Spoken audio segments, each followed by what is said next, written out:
одоо өргөдлийг хэлбэрээр нь анхдагч болон хоёрдагч гэж байгаа. Тэрний үгс үг гэхээр анхдагч гэх өргөдөл гэдэг нь төрөлхийн эсвэл анханасаа хүүхэдтэй болоогүй байгаа тохиолдол. Хоёрдагч өргөдөл гэдэг нь нэг хүүхэд төрүүлээд тэрний нэг жоох зөвхөн хүүхэд төрүүлсэн байж байгаа. Дарахад жирэмслэх гэхээр жирэмслэхгүй байгаа тохиолдлууд. Ер нь аль нь олонх вэ гэхээр хоёрдагч өргөдөл болох. Одоо өргөдлийн эсвэл нөхөрчгийн эмнэлгүүдээр явж байгаа жирэмслэх хүсэлтэд явж байгаа хүмүүсийн ихэнх нь өмнө нь хүүхэдтэй болж исэн хүмүүс байгаа гэж ойлгож байна. Тэр шалтгаан нь болохоор ерөнхийдөө өрийн суугийн шалтгаан ч гэдэг юм. Тухайн эхний хүүхэд төрсний дараах хүндрэл байсан байж болно. Дараад нь хийлгэсэн өөр хүндрэлт байсан байж болно. Эсвэл бол ямар нэгэн замаар өсөх замын халдвар авсан байж болно. Тийм үү. Хоёр тэрнээс хойш үүссэн шалтгаануудын улмаас өрийн суугийн бөглөрөл эсвэл наалтцч гэдэг юм. Иймэрхүү шалтгаанууд тэргүүлж байгаа.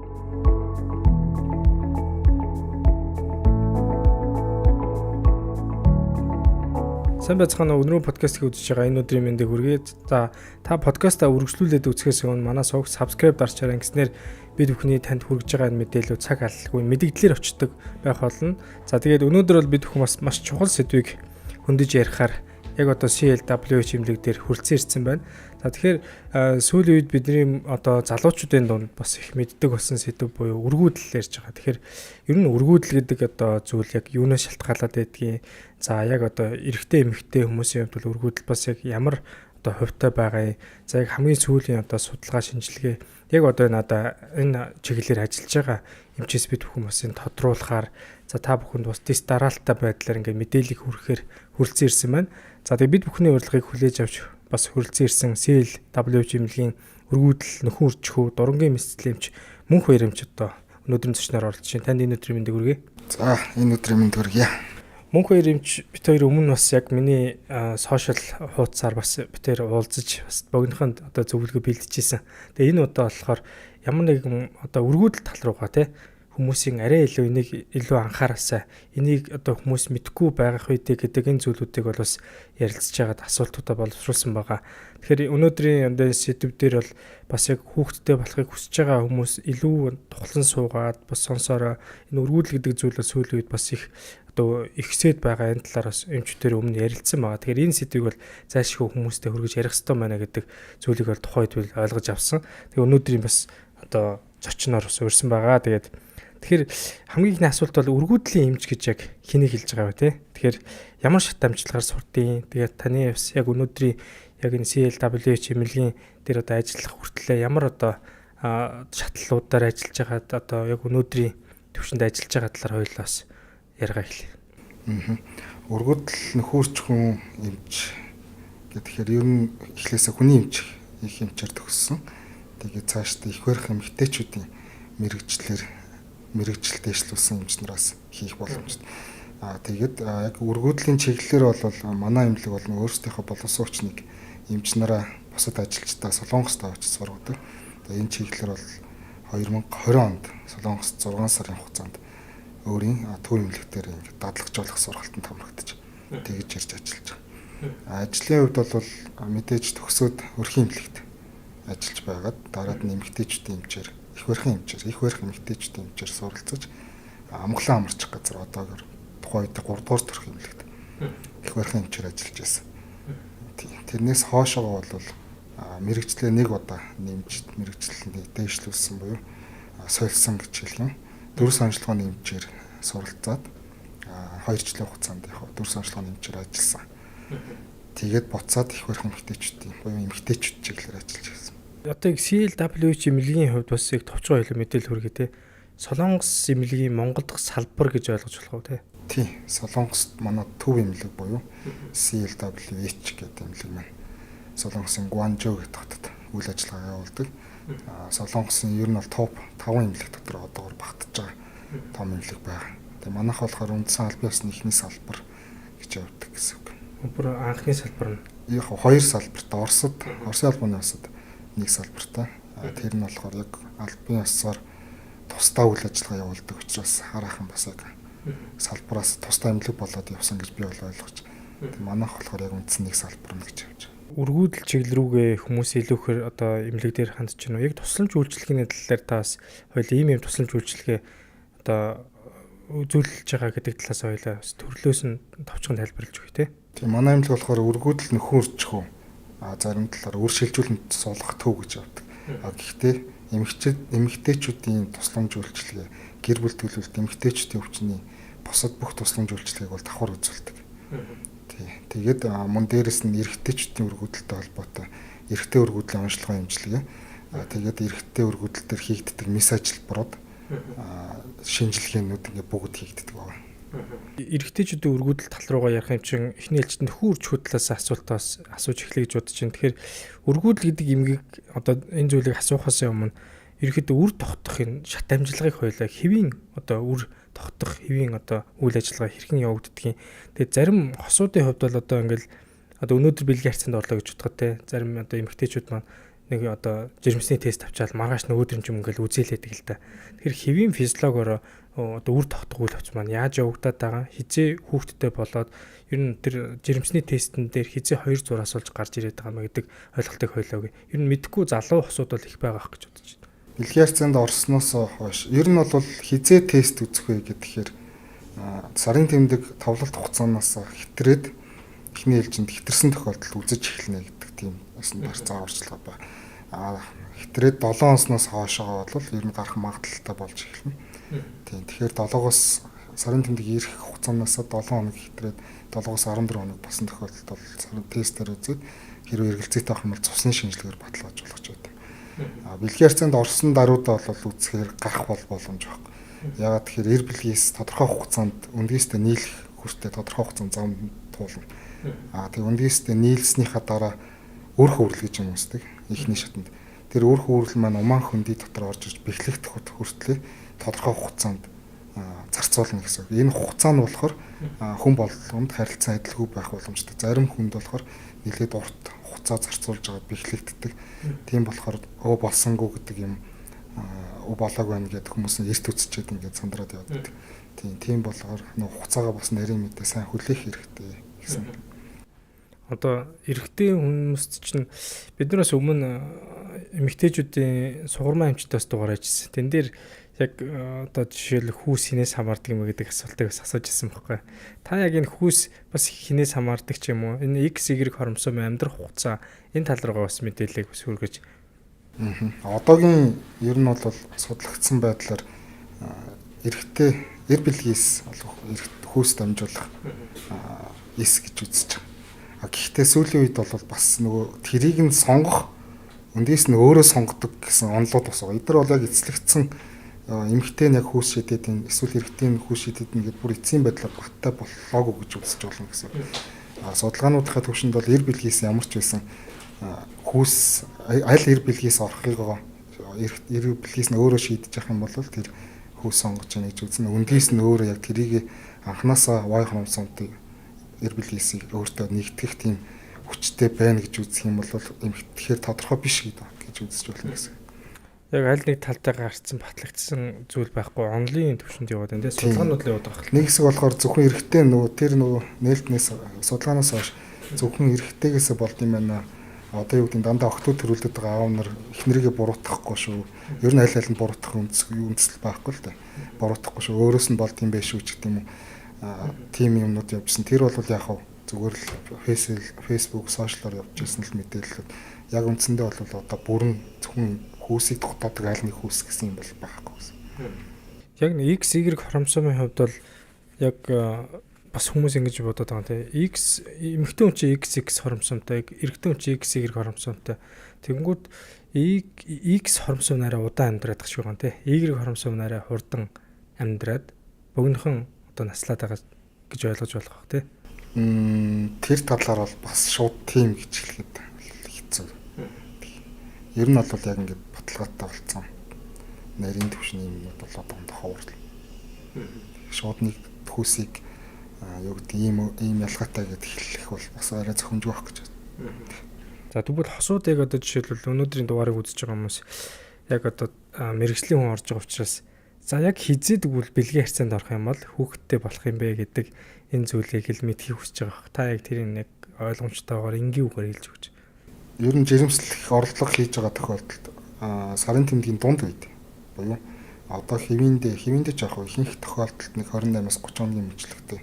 Тэгэхээр дундлын 10 хоног дээр нь бэлгийн харьцаанд орсон тохиолдлуудад илүү жирэмслэх магадaltaй л гэж үзсэн гэсэн. За тэгвэл хоёул гол сэдв рүү оръё. Үргүүдэл гэдэг зүйл сүүлийн үед бас их яригадаад байна. Одоо ингээд хүүхдтэй болохгүй олон жил явж байгаа асуудал ч бас байгаад байна. За тэгвэл үргүүдэл гэж яг юу хэлэх юм бэ гэдэг үндсэнд тодорхойлт нь яг юу гэдэг? Тийм, Дэлхийн эрүүл мэндийн байгууллагаас үргүүдлийн тодорхойлтыг гаргасан. Энийг бүх улсууд одоо мөрдөж явдаг. Тэр нь юу гэхээр 35 хүртэлх наснд 1 жилийн хугацаанд хамгаалалт тогтмол бэлгийн харьцаанд орсон. Тэрний дараа жирэмслээгүй байгаа бол одоо үргүүдэл гэсэн онш тавьж. За 35-аас 40 насны хооронд бол 6 сар ба түүнээс дээш хугацаанд бэлгийн харьцаанд ороод хамгаалтгүй. Жирэмслэг бол үргүүдэл. Энэ хугацааны ялгаатай байдал нь юун дээр үндэслээд байгаа юм гэхээр 35-аас хойш бол нөхөрч хүмүл ажиллагаа жоохон огцон буурдаг нас. Тийм учраас жил гэдэг хугацааг хүлээгээд цаг алдах үе гэдэг үднээс 6 сар гэсэн үг. 40 наснаас хойш бол жирэмслэхээр төлөвлөж байгаа бол 1 жил оролдоод ирж гэдэг юм уу 6 сарын дараа харж гэдэг юм тийм юм баахгүй. Одоо жирэмслэх боломжтой үгүй шууд шинжилгээ онцлог руу орох хэрэгтэй гэж үзсэн. Яагаад тэгэхээр хүний нөхөрч хүн чадвар нэлээд муудаж эхэлдэг учраас цаг алдахгүй байх нь илүү чухал. Онц тавихаас илүү шууд туслах арга руу шилжих. Эмчийн хяналтанд орж жирэмслэх бодлого хийх ч гэдэг. Жирэмслэхгүй байх бусад шалтгаан байна уу? Шууд шинжилгээг нь авах ч гэдэг. Тэр аргууд нь илүү үр дүнтэй гэсэн. За тэгэхээр яг ийм хүмүүсийнх юм бол одоо нас эртхэн арга хэмжээг аваад эмчтэр очих хэрэгтэй байна. За тэгвэл эрэгтэй эмэгтэй хүмүүсийн үргүүдлийн тусдаа шалтгаанууд байгаа бах тий. Хоёул өнөөдөр яг эрэгтэй ярьж байгаа ч гэсэн аль аль нь ямар хувьтай байгааг мэдж авъя. Эрэгтэй болон эмэгтэй хүмүүсийн үргүүдлийн шалтгаан нь ямар хувьтай байна? Яг одоо аль хүснээрээ илүү дамгаалж чинь гэдэг юм уу? Тэгээ сүүлийн үеийн одоо яг судалгаан дээр таас тайлбарч өгвөл. Тийм эрэгтэй эмэгтэй хуучин бол нэг эмэгтэй шалтгаантай л байдаг гэсэн ойлголт. Одоо бол харьцангуй залуучдын дунд ялангуяа хамтдаа ирдэг 50-50% магадaltaй шалтгаан байдаг юм байна гэдэг ойлголт бол нэлээд дэлгэрсэн.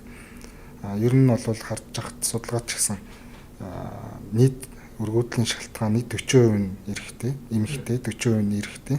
За үлзэн 20% нь шалтгаан тодорхойгүй. Эсвэл бол 30% нь эрэгтэй, эмэгтэй, 20% нь хавсарсан, 20% нь бас шалтгаан тодорхойгүй гэсэн үндсэн ангиллал байна гэсэн. Нэг сүүлийн судалгаан дээр яг ийм хувьтай л байгаа юм байна тий. Тэгэхээр аль нэг хүүсэн дээр илүү буруутах зүйл байхгүй юм ба шүү дээ. Аль аль хүүсийг л үргүүдэлтэй хосуудах юм бол хоёулын шинжилж үзэх шаардлагатай гэж ойлгож байна. Үргүүдэл бол ер нь нэг хүний ч юм уу аль нэгэн шалтгаан байсан ч гэсэн нэг хүний өвчин, нэг хүний асуудал биш.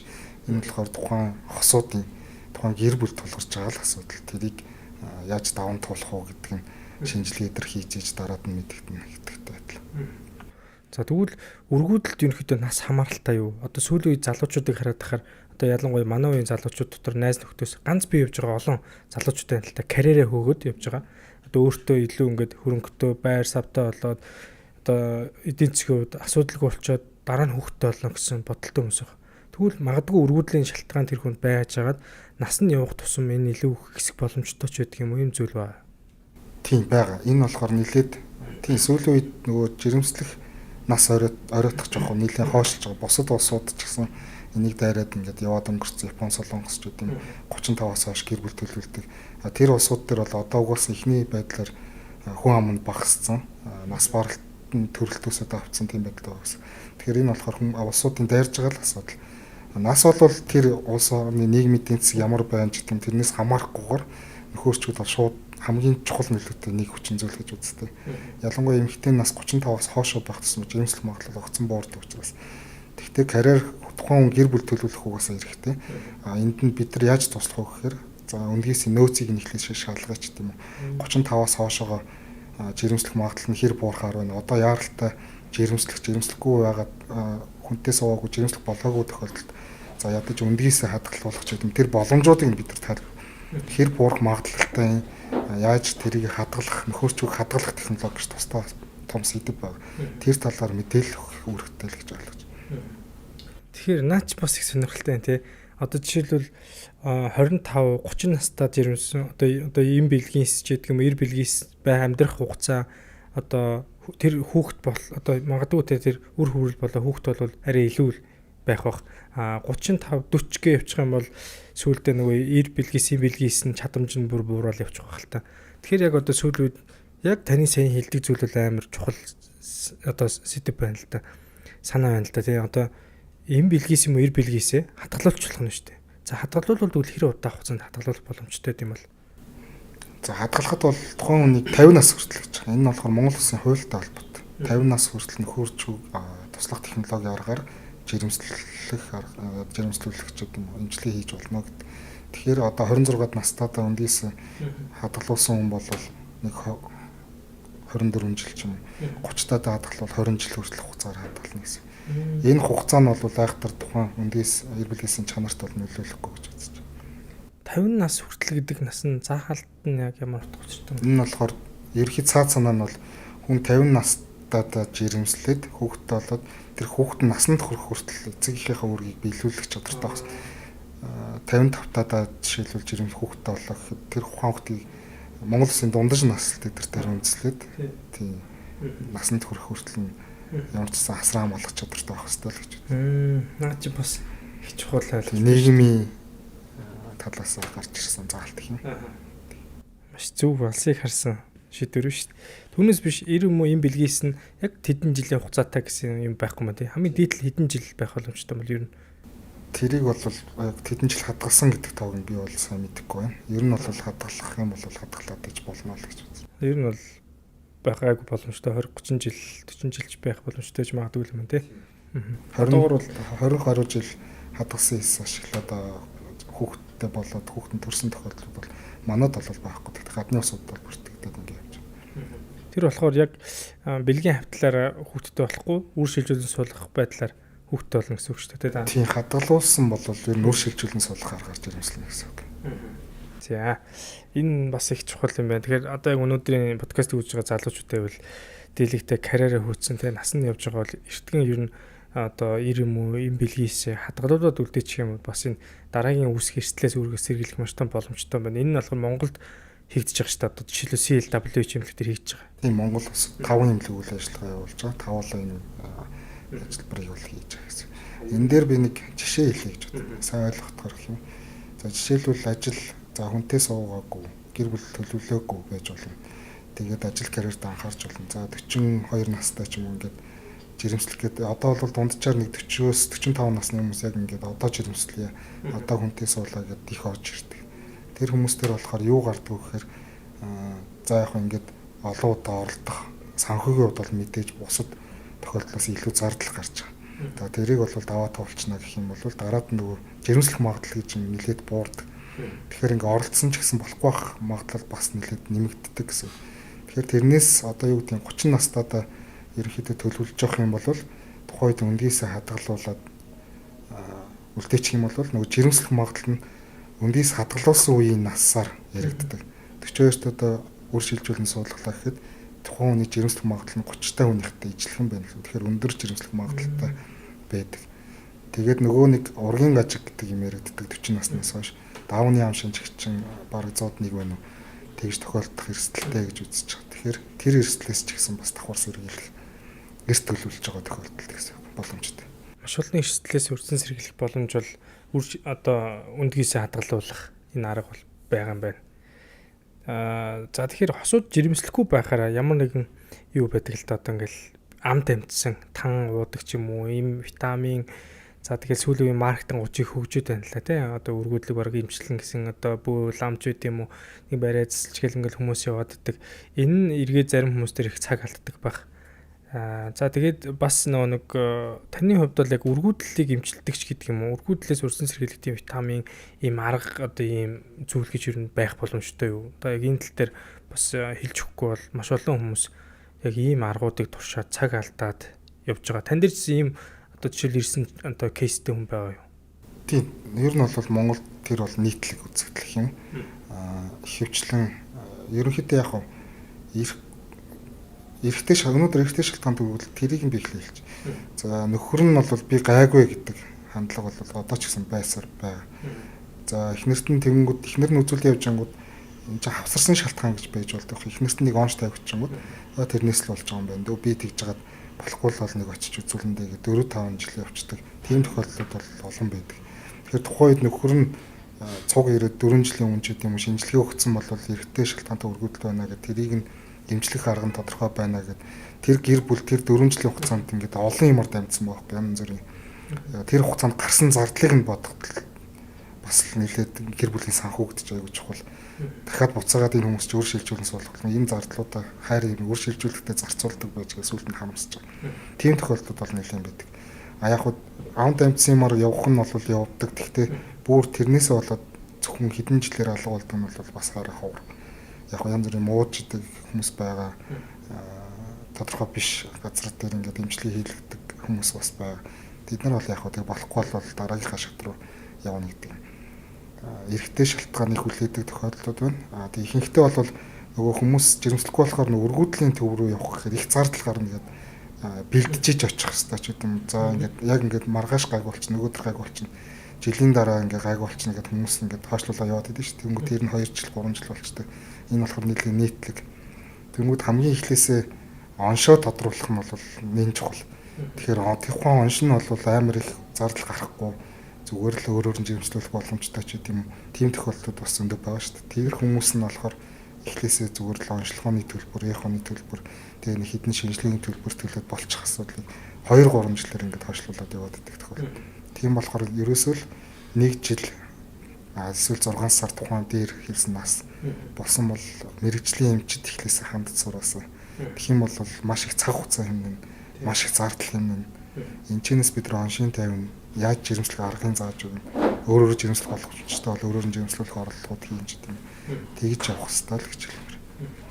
Тэг яг ингээд хараад байгаа дийлэнхтэй манай эрэгтэйчүүд яг нэг эмэгтэй хүний чинь хүүхэд одоо тээдэг учраас бүх буруу өгөөд энэ тий. Өөрөө бол би зүгээр ир бэлгийсээ өгсөн байхад энэ хүн дараагийн асуудлаа шийдэх ёстой гэд.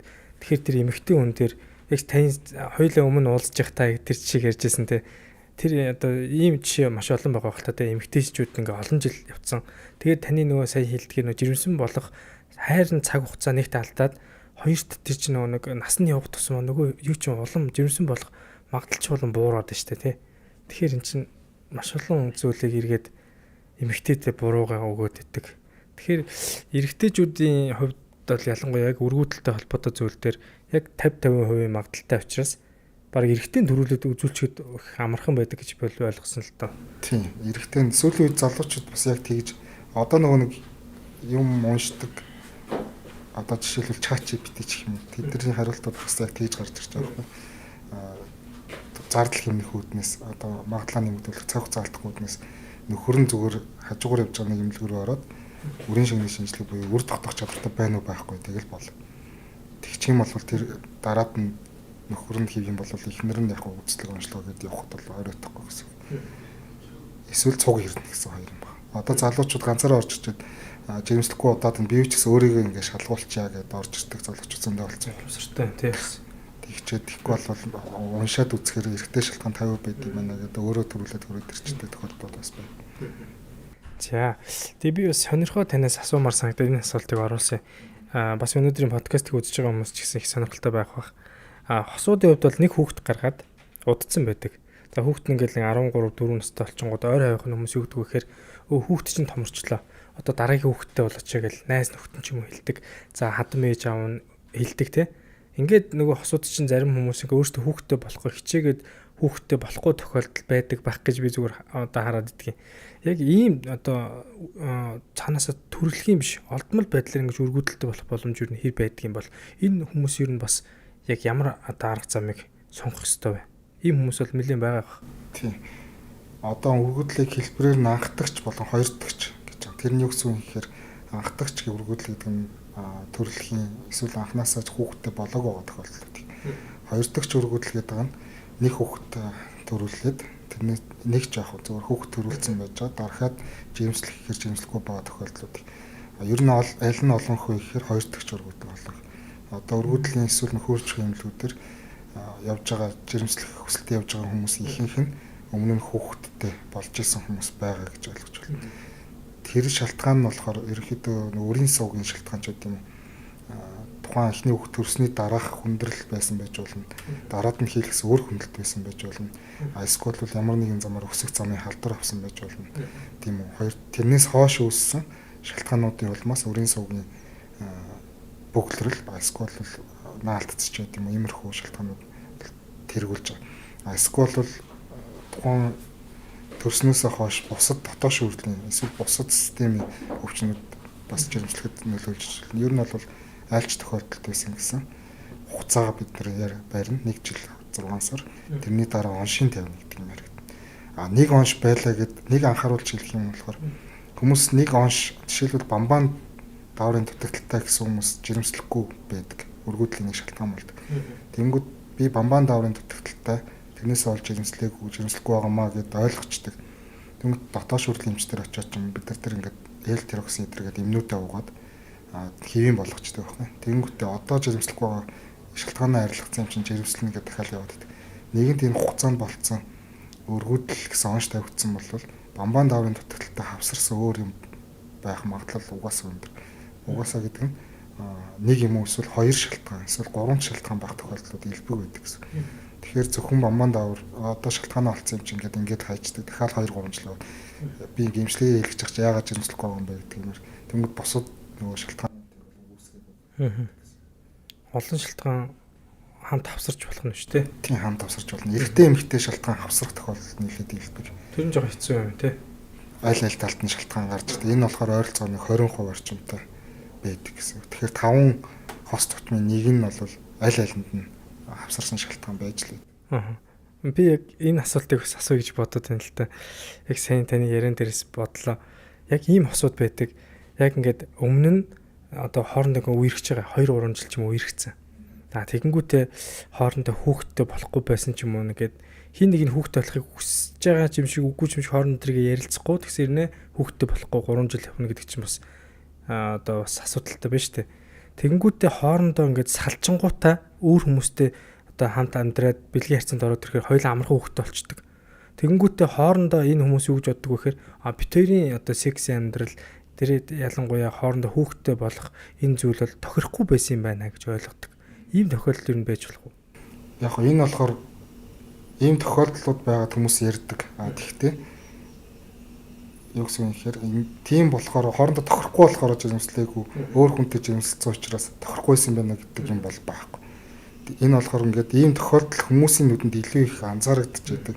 Хүмүүс их ингэж ам дамжиж ярьдаг учраас ч гэдэм илүү их ийм байх юм шиг санагдчихж магадгүй. Гэхдээ энэ бол зүгээр тохиолдлын чанартай гэж л хэлмээр. Түүнээс биш одоо хэрвээ хоорондоо үнэхээр хайртай хүүхдтэй болохгүй байгаа юм шиг бол яг өргөдлийн чиглэлийн одоо тань дээр ч юм ингээд ийм эмнэлэг дээр хурж ирээд хоёулаа хамт асуудлаа шийдвүлээд хүүхдтэй болох магадлал өндрүүл байгаа юм шүү дээ. Энэ бол ерөөсөө яг тэгж ярьж асууж ирдэг хүмүүс бас нэлээд байдаг. Битээр хоорондоо тохирохгүй байгаа юм болов цаанаасаа битээрийг битгий нийлэхэд ийм хүмүүс байж болох уу ч гэдэм тийм бол байхгүй. Хүмүүс сэтгэл одоо хайр сэтгэлээрээ л нийлдэг болохоос бие махбод нь хоорондоо тохирдохгүй төрлийн гэж юм бол байхгүй шүү дээ. Тэгэхээр шинжлэх ухаан хөгжсөн энэ тал дээр бол асуудал байхгүй. Тийм. Бидний хийдэг юм бол тийм байна уу, үгүй байна уу? Нэг л арга барилаараа оншоо тавина. Эмчилгээ хийх гээл явна гэсэн. Тэрнээс та хоёр жоохон хоорондоо тохирохгүй хүмүүс юм чи өөр эмчилгээ хийяач гэдэг тийм болог бас шинжлэх ухаанд ч байхгүй. Одоо ямар шашин биш та хоёр тохирохгүй салаа гэж хэлэхгүй шнэ шинжлэх ухаан. Яг тань дээр тийм хүмүүс ирээд хүүхдээ осон тохиолдол зөндөл байгаа бах та тий. Одоо хараа саяных тэр нэмжлэхэд яг ингээд за яг гэр бүл салаад хоёр дахь амьдрал тохиож байгаа хүмүүс ч гэсэн зөндөө ирдэг. Тэнгүүд тэднэр нь илүү байна гэсэн. Буцаагаар анханасаа болоогүй байсан хүмүүс дараагийнхаа амьдрал дээр ч гэсэн болохгүй байгаа нь илүү. Тэднэр нь болохоор ингээд чимээгүүл байждаг. Тэнгүүд дараагийн амьдрал дээр хүүхдтэй болсон хүмүүсийг эргэн тойрныхны хүмүүсийг ярьж эхэлдэг баг. Тэрнтэйгээ болохгүйсэн юм тохирохгүй байсан. Энэ яриа зүгээр хүмүүсийн дунд ингээд их яригадаад эхэлждэг учраас л зөө тохирохгүй гэж байд юм байна тэгэл хажууд нэг сонсч ирсэн юм бол шууд тэгж ойлгохоор байгаа. Одоо энэ чинь жишээлбэл нэг хүн суугаа сонсож явах юм бол бас тохирохгүй гэж юм байд юм. Хүмүүс тиймэрхүү мэдээлэл чинь шууд ингээд аюу хурдан хүлээж аваад цаашаа яриа явчихдаг. Тийм л. Асралт мэдэмлэг нь Баянголд үүрэг 4-р хороо Алтай хотхны баруун талд байрладаг. Амбултор болон 200 ортой хэвтэн эмчилүүлэх боломжтой. Мөн манай эмнэлэг чих хамар хоолой, хавдар, уламжлалт эмчилгээ гэх мэтлэн эрүүл мэндийн цогц үйлчлэгээ үзүүлэхээс гадна хамгийн сүүлийн үеийн уншилгооны хиймэл оюухан дээр суурилсан бүтэн биеийн MRI тохиромжоор ажлын өдөр 8-аас 22 цагт, бэм гарагт 9-өөс 15 цаг хүртэл үйлчилж байна. Бид танд шаардлагатай үзлэг уншилгоо, эмчилгээ, мис аслыг нарийн мэрэгжлийн мэрэгсэн чадварлаг баг хамт олон хийж гүйцэтгэн. Асралт мэд нэгдсэн эмнэлгийг зорин ирж, эрүүл мэндийн даатгалаар хөнгөлөлттэй үнээр үйлчлүүлээрэй. Эрүүл мэндийг дэмжин ажиллагч янзтай ясны шүл хамтран ажиллаж байна. За тус шүлний хувьд бол одоо Монгол орны зэрлэг байгальд одоо бэлчээрлэж одоо шимт одоо урамлаар эдээссэн үхрийн булганы яснаас гаргаж явдаг. За үүнд бол хүний биед хэрэгцээтэй тэр уураг, за амин дэм, эрцээр одоо баялаг, за химийн ямар нэгэн нэмэлт болон нөөцлөгчд бол агуулаагүй байж байдаг. Монголчуудын хувьд бол дийлэнхтэй тэр мэдрэлийн ядаргаа болон за ядрах, сүлдэх, за тэр толгой өвдөх, за нойр гүдэгч гэдэг юм уу эдгээр шинж тэмдэг их нийтлэг илэрч идэг. Энэ үед бол бид нэр одоо эмээр бус, за хүнсээр өөрийгөө ангаахт илүү ихээр анхаарч одоо ясны шүлийг илүү сайн одоо идэж хэрэглэж явах хэрэгтэй. За ялангуяа тэр бага насны хүүхдэд ч гэсэн ясны шүлэлд одоо усанд оруулал илүү тамир тэнхийг нөхөх, дархлааг дэмжих энэ зүйлүүд бол байж идэг юм а. Тийм учраас эмээр бус, за хүнсээр одоо ангаах шидэж орвол янзтай ясны шүлэл. Өнөөдөр мэрэгжлийн эмч ярьж байгаа учраас тохирохгүй гэдэг зүйл бол байхгүй юм шүү. Тэгэхээр хосууд маань хоорондоо болж бүтнээ илгэж нийлж байгаа бол хүүхдэд болох боломж бол шинжлэх ухаан бол батлагдаж байгаа. Маш олон кейсүүд тохиолдлууд биш те. За энэ их гоё одоо хүмүүст хүргэж байгаа мэдээлэл ах гэж бодож байна. Олон хосууд энийг үзээд нэг урам аваасаа те. Битээ тохирохгүй биш үү гэдгийг ойлгож аваасаа. За тэгвэл хоёулаа эрэгтэйчүүд рүүгээ бас нэлээд жоон чиглээд явъя. Манай эрэгтэйчүүд ягаад гэвэл өөрсдөө буруу өгдөггүй учраас хоёулаа өнөөдөр жоохон эрэгтэйчүүдэд жоохон ярина. Тэгэхгүй бол яг эмэгтэйчүүд рүүгээ буруугаа өгөөд байна. Та энийг гэсэн тань дээр ирж байгаа үйлчлүүлэгчнэр дээр ч гэсэн та харахад бол ойлгомжтой байна гэж ярьсан те. За тэгвэл эрэгтэйчүүдтэй өргөдлийн талаар гол одоо асуухад яг ямар шалтгаануудаар илүү одоо эрэгтэйчүүдийн хувьд бол өргөдөл зөнхлөөд байна. Энэ өргөдөл гэдэг зүйл Монголд одоо хийгдсэн судалгаанууд юу нэр байдаг юм бол яг эрэгтэйчүүд тал руугаа ч юм уу. Тийм, эрэгтэйчүүдийн өргөдлөөр хийгдсэн судалгаанууд бол мэрсэр байгаа. Тэн дээр гарч ирсэн шалтгаан дотроос бол хамгийн илбэг байх магадaltaй гэмтлийн буюу бүтцийн одоо өөрчлөлтийн шалтгаантай эрэгтэй өргөдөл зөнхөлж байна гэсэн судалгаа бол өмнө гарч ирсэн. Тэрний үгс үн ихээр бага наснда тоглож байгаад ч гэдэг юм эсвэл нормалтай ноцтолж байгаа ч гэдэг юм төмсгөнд ямар нэгэн байдлаар гэмтэл авсан. Тийм өгүүлэмжтэй хүмүүс одоо эрэгтэй өргөдөл хүмүүс дотор ч гэсэн ингээд зөвхөн клиникийн ажиглалтаар анзаарч хахад гэх юм илбэг байдаг гэсэн. Төмсөг ямар нэг байдлаар хавдчихсан гэдэг тэр өгүүлэмж тэр түүх бол аюул чухал нөлөөтэй. Тэгэхээр энэ шалтгаан бол нэлээд илбэг гэсэн. Араас нь бол хуучин одоо бол залуучдын дунд харьцангуй байхгүй болно. Гахаан авдрын шалтгаантай. За ялангуяа өсвөр наснда гахаан авдраар өвдөжсэн хүмүүстэр болохоор төмсөг бас тухайн үед давхар үүсчихсэн байдаг учраас бас нэг шалтгаан болж байгаа гэсэн. Тэгээд гуравт нэг юм одоо нөгөө халдварын шалтгаан. Манай эрэгтэйч одоо ч гэсэн тийм хандлагатай зөндөө ба нөгөө нэг тариа тарьдаг. Нэг тариа найзаас асуувал чи өмнө нэг тэгжсэн билүү? Тэр чинь найз нь тарьчаа ингээд юм гараад ногоо юм гараад эсвэл ингээд жоохон хавдаад улаага шийх торсоод энэ ч тийм. Тэгээд тэр нэг антибиотик олж аваад тарьчдаг. Тэнгүүд тэр антибиотикын тохирох хүнд бол яг тохирох магадлал байгаа гэж үзсэн ч гэсэн ямар нэгэн хяналт байхгүй, онш байхгүй тарчмууд дараад нь тэр нь гүйцэд идэхгүй эсвэл идэхгүй байснараа нөгөө дараад нь үрийн гэр бүлгээс үрийн шингэнд очдог сувгийн өрөвслөлөөр хүндрээд гэр бүлээс гарахгүй байх тийм тохиолдол илбэг байдаг гэсэн. Тэгэхээр 3 дахь дээр бол бэлгийн замын өвчин илүү яригдж байгаа шүү дээ. Тэгэхээр бэлгийн замын өвчин дээр одоо жишээлбэл тань дээр ирсэн кейсүүд дээр бэлгийн замын өвчин ер нь ингээ хараад тахаар ер нь яг идэгсэн үгүй юу гэдгийг манай эрэгтэйчүүд ч бас очиж үзүүлдэг юм байл шүү дээ. Таны сая хэлсэн найзсаа нэг би энийг уусан чинь зүгээр болцсон. Эсвэл эмч над дээр энийг бичиж өгсөн гэл тэр чинь нэг ямар өвчин гэдгээсээ хамаарж байгаа, ямар үе шатнаасаа хамаарж байгаа.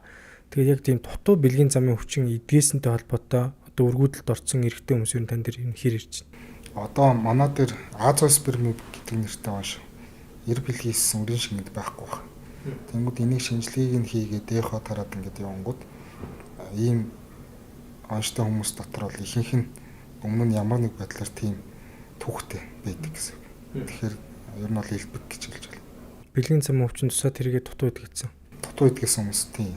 Тухайн үед бүрэн идгэсэн байсан ч гэсэн нөгөө идэх хугацаа энэ нөгөө хавдаад өрөөсөл явагдах хугацаа нэг гэж байна. Тэгэхээр нэлийн цаг алдаж имчилгээ эхлүүлэх. Эсвэл имчилгээгээ хийсэн ч гэсэн тэр нь удаан дутуу имчилгээ хийх гэх юм удаан явцтай байж байгаад эдгэрч болно. Аль ч тохиолдолд ер нь бол тэгээд эдгэн штэ. Тэнгүүд тэр эдгэрүүлж байгаа хугацаа аягүй чухал. Тэр цаг алдсан байдал нь ерөөсөө л өргөдөлтөй шууд холбоотой гэж. Өрөвсөд хавдаад эхлэв бол ерөөсөө цаг явж эхэлнэ гэсэн. Тэрийг маш хурдан хугацаанд нарийн мэрэгжлийн имчилгээ үзүүлээд хамгийн дарах өрслийг нь дарах халдрыг имжлэхгүй бол за 2 3 хоногоос бүр хүндрэхээр өөрөө гайгүй болохгүй нэг юм уучинда тарьчиндаа гэдэг явах юм бол хожмоо юм өргөдлийн онц тавигдах төрөгтэй ял гэсэн. Тэр ялангуяа бэлгийн идэвхтэй амьдралтай байгаа үед бол гэтээ сая хоёулаа яг эрэгтэй өргөдлийн талаар гэж бас эмэгтэйчүүд ч гэсэн бэлгийн замын өвчин тусаад тэрийг эдгэхгүй эсвэл яг ингэж явах юм бол бас өргөдөлд орох мó зүйл байгаах тий. Үр дамжуулах зам чи өөрөө асуудалд орчих ш тий. Тийм үр дамжуулах сууг бас гэмтдэг гэсэн. За тэгэхээр залуучууд бол бэлгийн замын өвчин гэдэг энэ зүйлээс айлгуулах хол байхыг хичээх хэрэгтэй. За бэлгийн замын өвчин тусан ч гэсэн яг нарийн мэргэжлийн эмчтэр нь очиод эдгэсэн үгүй юу гэдгийг маш яаралтай хянуулаад үзүүлээд явах хэрэгтэй байна. За зүгээр нэг бэлгийн замын өвчин тусаад өнгөрөх биш юм байна шүү дээ. Дараа нь өргүүдэл гэдэг маш аимшигтай зүйл бол хүн тохиолдох магадaltaй юм байна. За тэгвэл шалтгааных нь бэлгийн халдрын шалтгаан гэдэг дээр яг нэг хэсэг нь л бэлгийн зам харагдана. Бэлгийн анх нөгөө халдвар авахдаа бэлгийн замаар биш гэх юм орчноос авдаг халдварууд байдаг. Эсвэл өөрт байгаа халдварууд тодорхой нөхцөл бүртгэхээр идэвхждэг. Тийм тохиолдлууд бас зөндөө байгаа. Тэгэхээр хүмүүс нэг яадаг юм болохоор өрөвсөл үүсгэсэн өрөвсөл байна гэх юм бол шууд нөгөө бэлгийн замын халдвар гэж ойлгоод хоорондоо үл ойлцолчихсон. Тийм тохиолдлууд гардаг. Одоо гэхэд жишээлбэл зарим газар дээр бэлгийн замын халдвар бэлгийн бус замаар халдварлаад тэгсэн ч гэсэн тэр нь бие биендээ дамжиж болдог. Тэгэхээр энийг бэлгийн замаар дамжиж боломжтой гэж тайлбарлахаар бэлгийн зам гэдэг үг ороод ирэхээр л энэ бэлгийн зам. Тэгээ буруу ойлголтод бас байж болно гэсэн. Жишээлбэл одоо бэлгийн бус замаар халдварлал ямар ахуй орчноос одоо саун ч гэдэг юм уу зөвхөн нийтэд тархсан газраас халдварлах боломжтой халдварууд гэж бас байгаа. Тэд нар бол ямар нэгэн бэлгийн замаар авсан халдвар бол биш. Тэгэхдээ өөрт орж ирээд орчин өөрчлөгдөхөөр нөгөө шинж тэмдгүүд өгч эхэлдэг. Тэгээд тэр нь буцаагаад нөгөө бэлгийн хамтрагчдад дамжиж болдог. Тэгэхээр хоёулаа эмчлэгдэх шаардлагатай болчдөг. Тэгээд нөгөө эмчилгээ хийхдээ бид нар хоёул нь хамтдаа юм явуугаар хамтдаа антибиотик уугаар гэхээр хүмүүс ерөөс шууд бэлгийн замын алдар боддог болцсон. Тэнгүүд ер нь бол хамт эмчилж чинь ихээр заавалч бас бэлгийн замын алдар байх албатай бол биш гэдгийг бас ойлгоо. Тэгээд орж тавьсны дараа л мэдэгдэнэ гэсэн. За тэгээд яг эрэгтэй хүмүүс төр манай эрэгтэйчүүд ч бас жоохон сэтгэлийн хат муутай шүү дээ. Одоо эмэгтэй хүмүүс ч бол ингээл төрөөл одоо тэр физиологиороо тий 300-аас 500 мл цус алдсан байхад ингээл хүүхдээ хараад ингээл энийг л битэж шүү дээ. Тэгэхээр эрэгтэй хүн чинь барыг нэг одоо хүмүүсийн завсраас ч юм уу гараас нь жоохон цус гарахад л зарим хүн ч ухаан алдаал айж ингээл төгшдөг. Тэгвэл энэ өргүүдэл гэдэг энэ айхтрон шиг хэрэгтээ сонсохоор тухайн хүмүүсийн одоо ирчүүдийн хүлээж авах байдал ер нь хэр байдаг юм бол та ингээд хүмүүстэй ингээд ажиллаад харахад давхар бас сэтгэл зүйчийн ажил баг хийдэг бах тий. Тэр хүмүүсийг хүлээж авч байгаа байдал тэрийг цааш нь даван туулж ингээд тань дээр цааштай ингээд тууштай имчилгээнд явж байгаа байдал ер нь хэр байдаг юм. Энэ тал дээр бол манай эмэгтэйчүүд бол ер нь саяны хэлсэнчлэн эмэгтэйчүүд бол энэ хүн тохиолдолд давж гарах хүлээж ойлгох тэр чадвар бол хамаагүй илүү байдаг. Эрэгтэй шалтгаантай эмэгтэй шалтгаантай өргөл 50-50 гэдэг онц тавигдсан дараа эмэгтэйчүүд бол шууд хүлээг за имчилгээ нь юу гэдэг асуудал руу автоматар шилждэг. Ерөөсөө л байран дээр гэсэн. Эрэгтэй хүний хувьд бол эрэгтэй гэдэг оншоод тэрийг хүлээн зөвшөөрөх тодорхой хугацаа шаарддаг. Дараа нь имчилгээндээ орж эхлэх хэсэх асуудал яригдана. Тэгээд тэр хямралын үе шатуудыг ер нь бол давж иж ярьдаг тохиолдлууд нь олон байдаг гэсэн. Тэгэхээр эрэгтэйчүүдийн хувьд бол бас хүлээж авах байдлын зүйлүүд бас харьцангуй эмэгтэй хүнийг бодвол арай л хүнд байдаг бахан тий. Нэг жишээ хэлэх юм бол одоо нэг донор хүртэл хэмжээнд яригдах оншоо тавигддаг л да. За эмэгтэйд бол үндгийсийн донор авч иж жирэмслэх юм байна. За эрэгтэйд болохоор бүр эр бүлхийс байхгүй учраас эр бүлхийсийн донор л авч иж жирэмслэх юм байна. Энэ дэр болохоор эмэгтэйчүүд за би ингээд дүүгээ аваад ирээ. Эсвэл найзынхаа дүүгээ аваад ирээ. Эсвэл ихчийг аваад ирэх гэдэг юм шийдлийг бол тодорхой хугацаанд цаад донороос шалтгаалсан л хугацаа явж байдаг гэсэн. Өөрөөсөө бол шууд ойлгоод эрэгтэйчүүд бол эр бүлхийсийн донор гэдэг дээр эхний чинь хүлээн зөвшөөрөх үгүй гэдэг дээр тодорхой хувь бас яригдана гэсэн. Хүлээн зөвшөөрөхгүй байх тохиолдлууд бас байдаг. Тэгэхээр тэр хүмүүс бүр огт хүлээн зөвшөөрөхгүй тохиолдол эмэгтэйчүүдээр бол огт хүлээн зөвшөөрөхгүй тохиолдол нь бол цөөхөн байна. Тийм тэгэхээр сэтгэл зүйн хувьд бол бас ялгаатай л. Тэгэхээр одоо эрэгтэй нь бүр огт ямар ч дээр бэлэг хэсгийн чадвар одоо юу байхгүй нэ их усүр байхгүй. Тийм ховор тохиолдолд ер нь бол яг эр бэлгээс гарахгүй. Дараад нь бид нар эцсийн байдлаар төмсгөнд зүсэлт хийж ажилбар хийдэг. Тэгсэн ч гэсэн гарахгүй тохиолдлууд байдаг. За гарахгүй бол бид нар давтан ажилбар төлөвлөж байгаа. Тодорхой амжилтыг хийж байгаа. Давтаж оролдож үзсэн. Тэрний дараа гарахгүй за эр бэлгээс донор авна гэдэг зөвлөмж өгдөг гэсэн. Тэр тохиолдолд нь харцангуй ховор байдаг л да. Тийм тохиолдолд бол яг өөр одоо цус ойртоогүй тийм бүлгийн эрэгтэй хүнээс донор авах бах тийм өөрийнхөө дүү байж болно. Дүү гэдэг нь төрсөн дүүгээсээ эр бэлгээс нь яг боломжит хөлбөрүүд нь заавал тийм хүн байх ёстой гэсэн шаардлага бол тавигддаг. Насны заалт бол тавигддаг. Донорын тухай хууль дээр тавигдаж байгаа. Төрсөн дүүгээсээ эр бэлгээс авахар цус ойртолт гэдэг юм явагдахгүй. Нөхөр авч байгаа учраас. Тэгээд тэр эр бэлгээсийг эхнэрийнхээ эр бэлгээс нийлүүлээд өөр хөвөрлөг үүсгэнэ. Тэр өөр хөвөрлийг эхнэр нь тээж төрүүлнэ. Тэгэхээр тэгээд эцэг их болох боломжтой л гэсэн. Ийм тохиолдолд ер нь ховор юм тий. Ховор ч гэсэн тэгтээ яг тодорхой хувьд нь бол байна. За тэгвэл эмчилгээний арга технологийн талаар илүү асуумаар байна л да. Одоо өргөдөлтэй нөхцөлд эхний ээлжинд хин нэгэн одоо бат ч юм уу дорж идэг хүн орж ирээд за ер нь яг таны түрүүний хэлдгээр жилийн дотор 35-аас доош л жил штэ тий. 35-аас дээш бол 6 сар.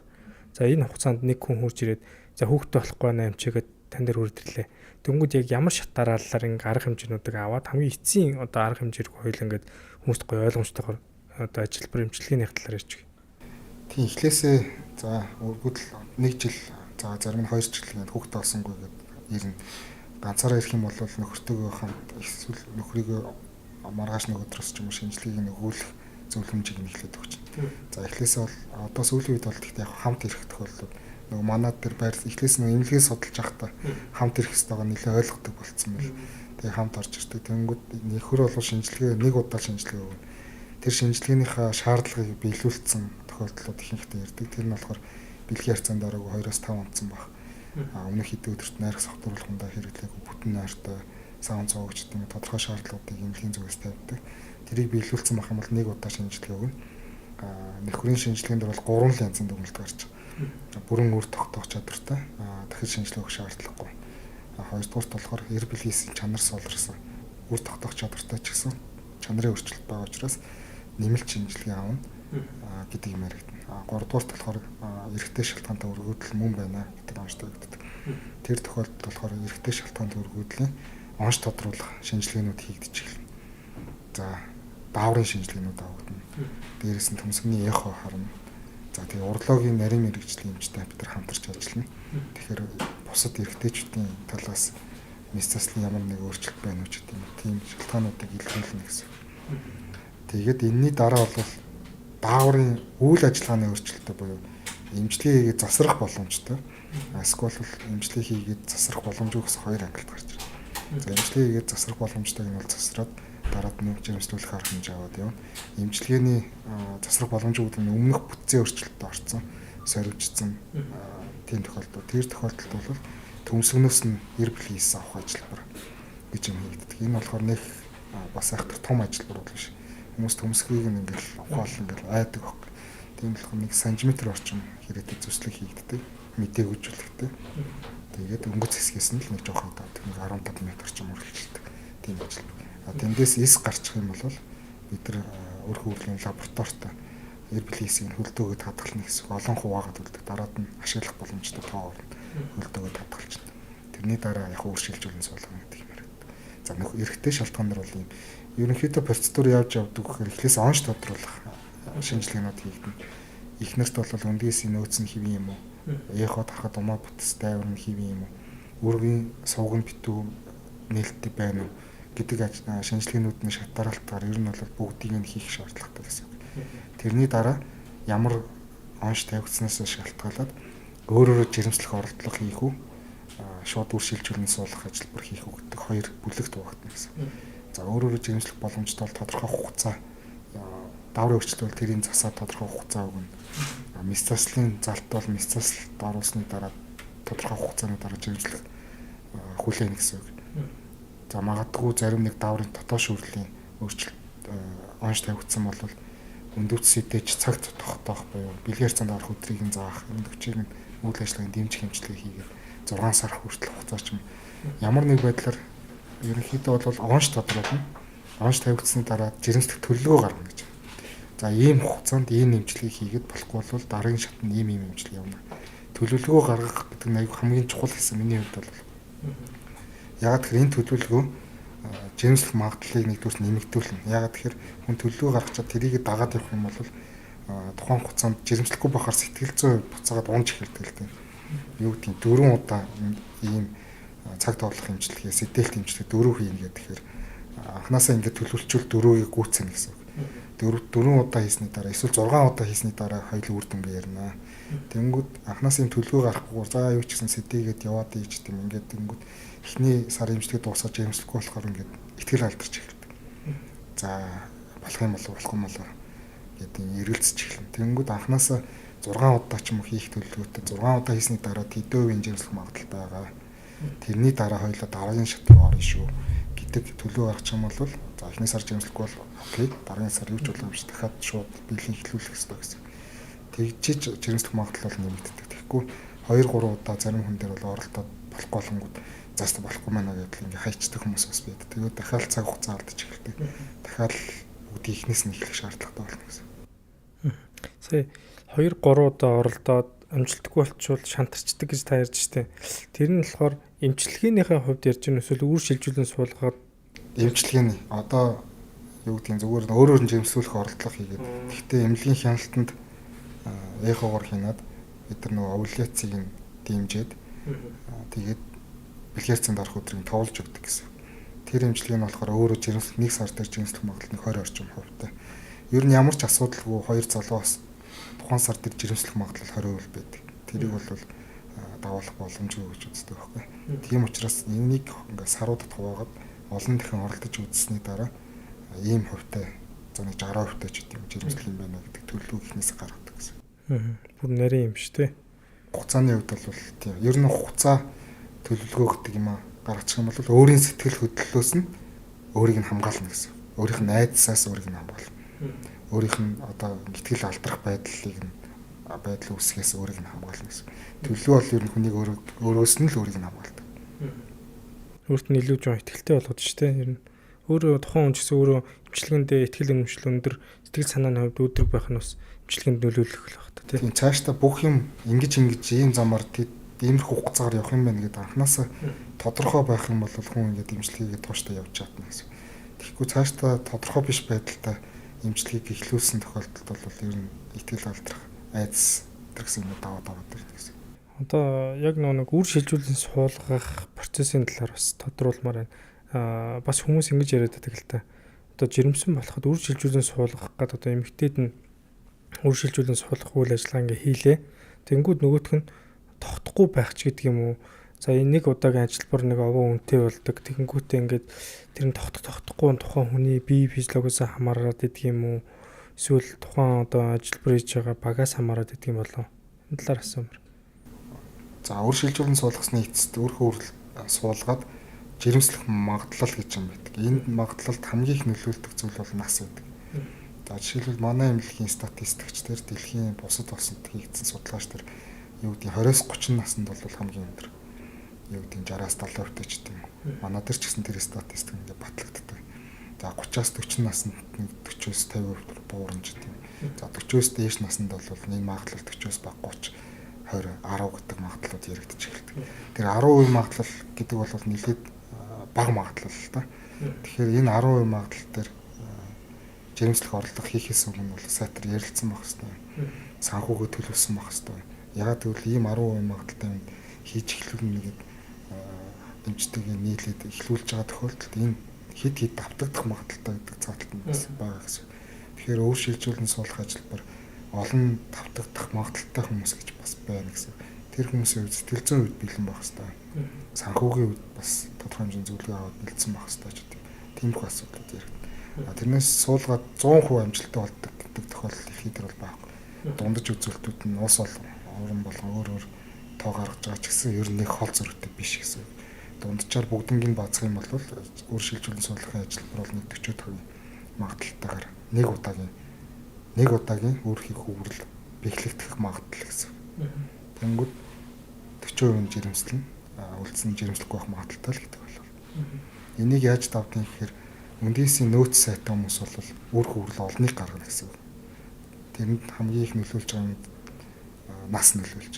За олон өөр хөврөл үүсгэж юм бол нэг удаа бэхлэгдэхгүйсэн ч гэсэн дараалал суулгах өөр хөврлүүд нь ингээд хөлдөө давталц бэлэн байж байгаа учраас нөгөө IBF буюу өөр шилжүүлэн суулгахын зардал бол тэгж их нэмэгдэхгүй. Зөвхөн суулгалтын зардал ч гэдэг тодорхой хэмжээний зардал нэмэгдээд л явна гэсэн.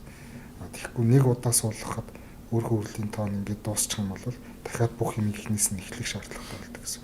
Тэгэхээр энэ дээр бол хамгийн их нөлөөлж байгаа нь бол ерөөс нь нас. Тийм болохоор өргөдлийн эмчнэр бол дандаа цаг хугацаа ярьж байна. За хэдэн сар бэлтжээд эхлэнэ гэдэг юм бол баг зөвлөхгүй.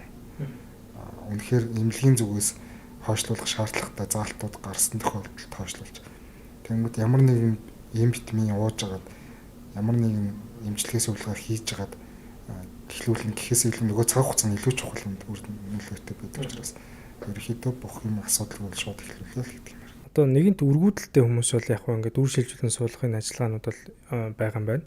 Тэгвэл нэг хүүсээр одоо дан хүүтэй дан охтуудтай ч юм айлууд ч нэг одоо нэг 3 охинтой айл жишээлбэл дөрөвдөхөө одоо за хүүл гарахгүй л одоо охин гарчвал бас энэ олон хүүхэд гарах хэцүү байна гэдэг ч юм уу хүмүүс байгаа хэл та. Тэгвэл яг тэр тийм хүмүүс байвал одоо X Y хоромсоомыг ингэж шууд суулгаад хүүсээр ингэж одоо баталгаажуулах эмчилгээний зүйлийг бол одоо танай аймаг дээр хийгддэг үү? Манад хийгддэг. Энэ болохоор ер нь бол хүүс сонгоно гэдэг бол сүүлийн үед ялангуяа зөвхөн хүүхдийн хүүсийг өөрсдийнхөө хүслээр сонгож гаргана гэдэг нь ёс зүйн хувьд бол дэмжихгүй яг гэдэг байсаар.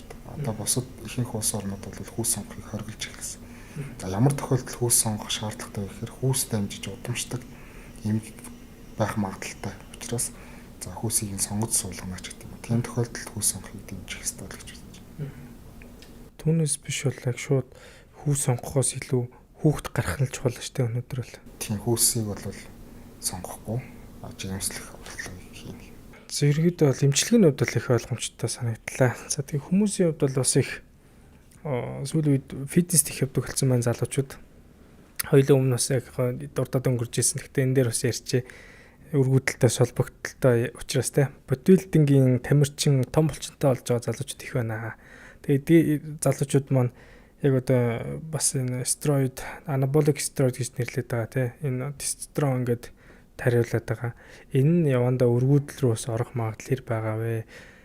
Тэгээд Монгол залуучууд одоо яг фитнестэй явж байгаад одоо бүхөр барилддаг одоо миний таньдаг дүүнерч надаас асууж байгаа байхгүй. Өмнө тантай одоо хоёулаа ярилцаад нэг хэсэг нэг одоо зөвлөгөө тавьсан чинь дараа нь надаас асуусан. Тэгээ би одоо тань руу одоо очиж зөвлөгөө аваарай гэдэг зүйлийг хэлсэн. Ирсэн үгүй юу тэрийг бол сайн мэдэхгүй байна. Тэгээд тэгж ярьж байгаа. Бүгчүүд одоо хоорондоос тэгж ярьдаг юм байна л да. Энэ илүү ингээ надаас илүү барилдаад байна. Тэгэхээр энэ одоо стероид, анаболик стероид л одоо илүү хийлгээд байх шиг байна да. Нэг л юм хийлгээд байх шиг ингээд хоорондоос нэг амар задгаа байдаг юм байна л да. Энэ спортынхан ч. Тэгэл би нэгэ хардас сэртэл энийг хийлгчүүлдэ ирэхэд зарим ахнаран ч юм ингээл дур мэдээл зүйлчдэг юм байна. Тэгвэл энэ одоо яг гоё булчинтай, гоё хүчтэй байх бол угаасаа спортын амжилт гарах нь чухал байх. Тэгвэл дараагийн эрсдэл нь өргөдөл гэдэг зүйл рүү яаж хэрхэн оруулаад байгаа юм бэ гэдгийг таас хэлж өгөөч. Энийг ер нь бас спортын хүмүүс ч юм уу, фитнесийн хүмүүсийнхэн ингээд хэрэглээд байх нь ер нь бол зөвшөөрөгддөг юм уу? Эсвэл хянуулаад явах хэрэгтэй юу? Тийм, манад бол яг энийг одоо юу гэдэг болон болохгүй ч юм уу. Яг миний хувьд бол ихэнхдээ фитнесийн хүмүүс төр. За үндэсний бүх хэдэртэр бол мэдээж нөгөө усын наадмын барилдаад эхлэх юм бол допинг гэдэг юм дээр бол орно. Тийм учраас тэн дээр бол хэрэглэдэггүй байх гэж бодож байна. Фитнесийн өмнөх бичлэгнээс хойш нийлээд залуучууд хяналтанд баймаар нэгдэг хүсэлтэй ирээд одоо тодорхой хугацааны давтамжтай шинжилгээ төрөж байгаа хүмүүс бол байна. Тэр хүмүүс дээр юу гэж одоо юу гэдэг за нөгөө стероид руугаа эхлээд ороо тийм. Стероид бэлтгүүл гэдэг нь тестостерон гэдэг даавар асгол түүнийг үйлдэлийг ижил төстэй бэлтгэлүүдийг нийлүүлээд хэлж. Тэгэхээр тэрийг хэрэглэснээр булчингийн масс нэмэгдэнэ. Гэдэг юм уу. Ингээд ийм өр нөлөөнүүд гарч байгаа. Тэр нь болохоор одоо фитнес бодибилдинг хичээлж байгаа хүмүүс дээр болохоор булчингийн массыг түргэн хугацаанд томруулах эсвэл илүү том болгох ч гэдэг юм. тэрнтэй холбоотой хэрэгжилж байгаа ер нь бол бүлэг хүмүүс зөндөө байгаа гэсэн. Тэгээд энэ дээр болохоор одоо бол ингээд хүмүүсийг хараад ерөнхийдөө баг хараад мэддэг болно гэдэг шиг. Ерөнхийдөө тестостерон хэрэглэсэн би хэрэглээгүй би гэдэг баг зэргийн бас ялгаатай хөгждөг. За бас нэг энэ бэлтгэлүүдийг хэрэглэснээр ямар үйлдэл гараад байгаа гэхээр цусны дотор ингээд тестостерон давар байгаагаар ингээд хуурамч их байгаагаар тархинд мэдээлэл дамжина гэсэн. Тэгэхээр нөгөө хүний тархи юу гэж хүлээж авдаг вэ гэхээр цуснд хангалттай байгаа юм чинь нөгөө төмсгнөөс энийг ялгардаг хангалттай ялгарч байгаа юм байна. Энийг нь ерөөсө зогсооё. Тэгтээ тэр цуснд ихсээд байгаа юм чинь төмсгнөөс ялгарах тэр ялгарлыг нь багасгая гэдэг команд өгч эхэлдэг. Тэгэхээр төмсг бол үндсэндээ үйл ажиллагаагаа зогсоож эхэлнэ гэж ойлгож байна урт хугацаанд. Тэгэхээр төмсг бол хоёр үндсэн үүрэгтэй. Нэгдүгээр тестостерон ялгаруулах. Тэр нь зогсчдığım байж. Нөгөө талдаа эр бэлгээс ялгаруулах, нийлэгжүүлэх үүрэгтэй. Тэгэхээр нөгөө эр бэлгээс ялгаруулах процесс маань зогсно гэсэн.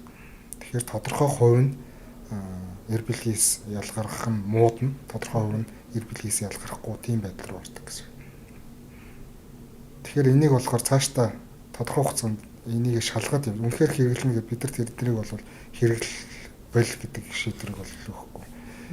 Тэгэхээр тэгээд нэгэнд хэрэгэлцсэн хүмүүс дээр бол бид нар шинжилгээ аваад өөр тогтоох чадвар чинь хэвэн байна. Эсвэл өөрчлөлтөнд орсон байна гэдэг. Бусад улсуудад яаж шийдэгдэж байгаа гэхээр энийг бол тодорхой хугацаанд хэрэглээд тодорхой хугацаанд төмсгөнийхэн үйл ажиллагааг буцаж сэргийлэх тийм хавсарсан эмчилгээнүүд хийгддэг.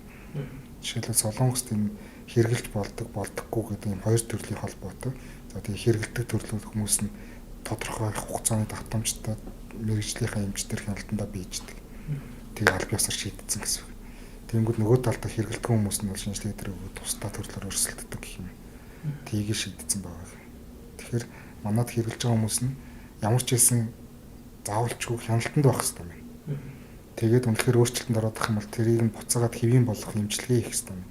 Зарим тохиолдолд тодорхой хугацаанд завсарлуулах шаардлагатай байна ч тийм.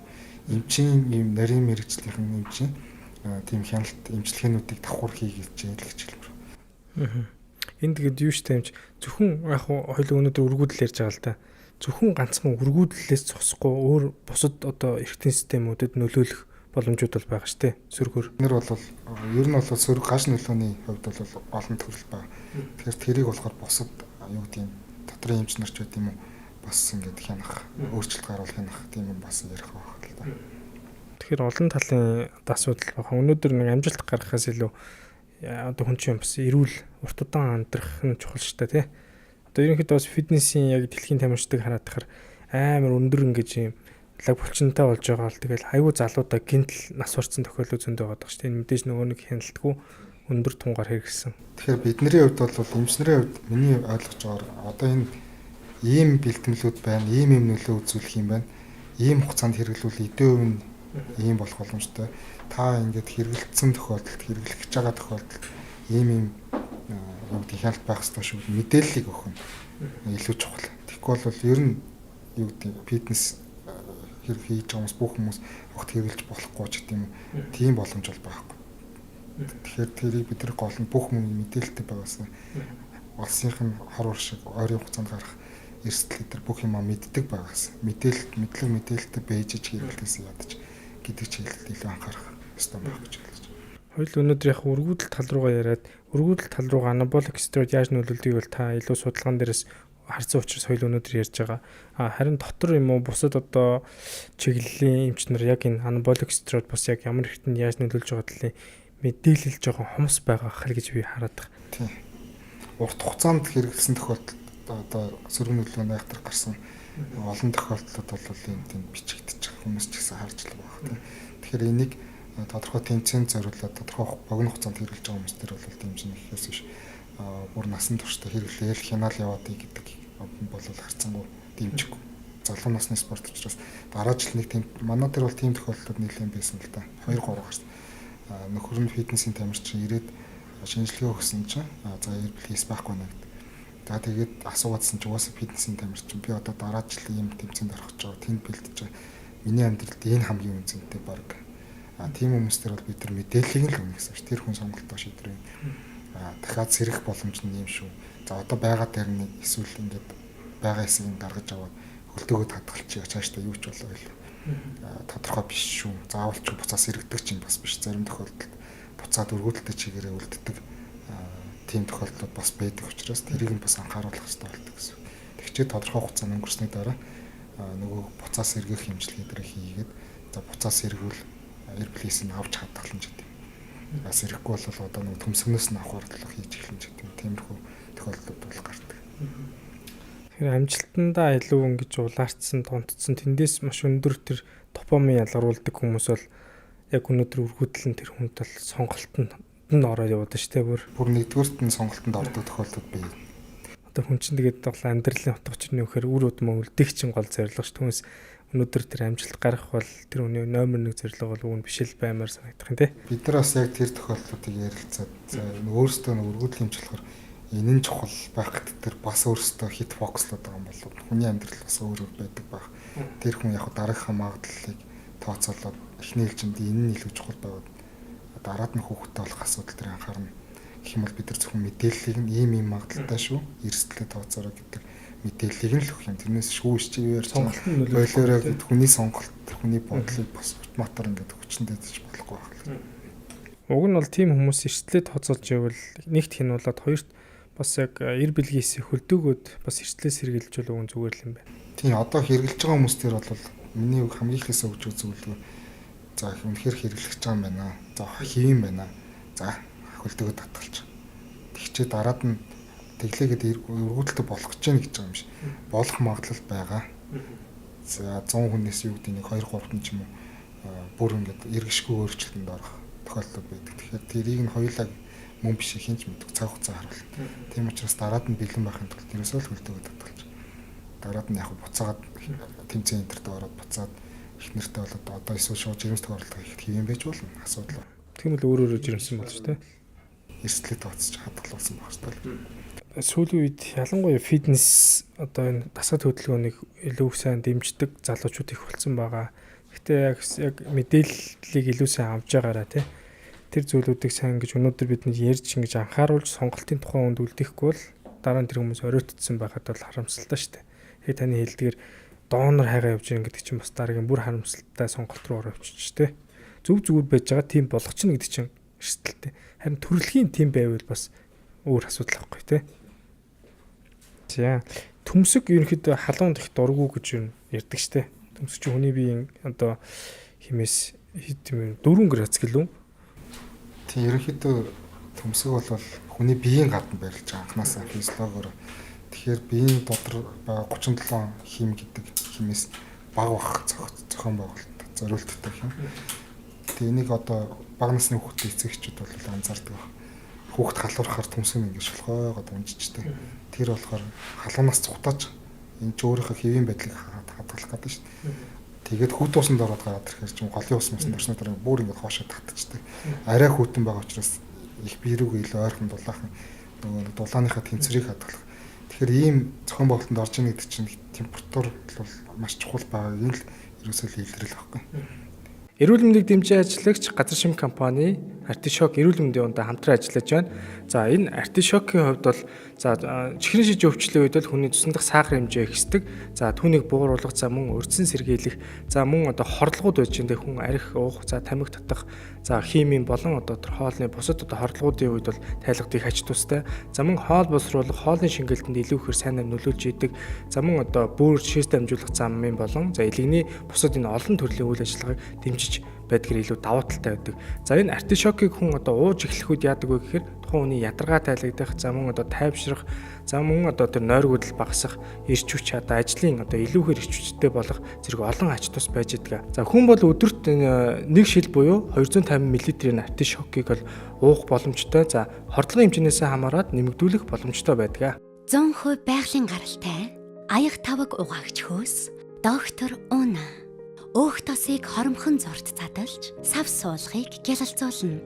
3 дахин химнэлттэй мөн олон төрлийн нэм бактерийн эсрэг үйлчилгээтэй учраас хүүхдийн угаж, жимс, хүнсний ногоо зэргийг угаахад тохиромжтой.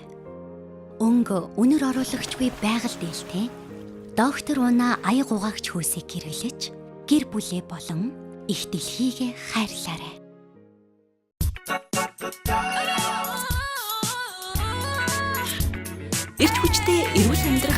Бидний сонголт хаалгай шампунь.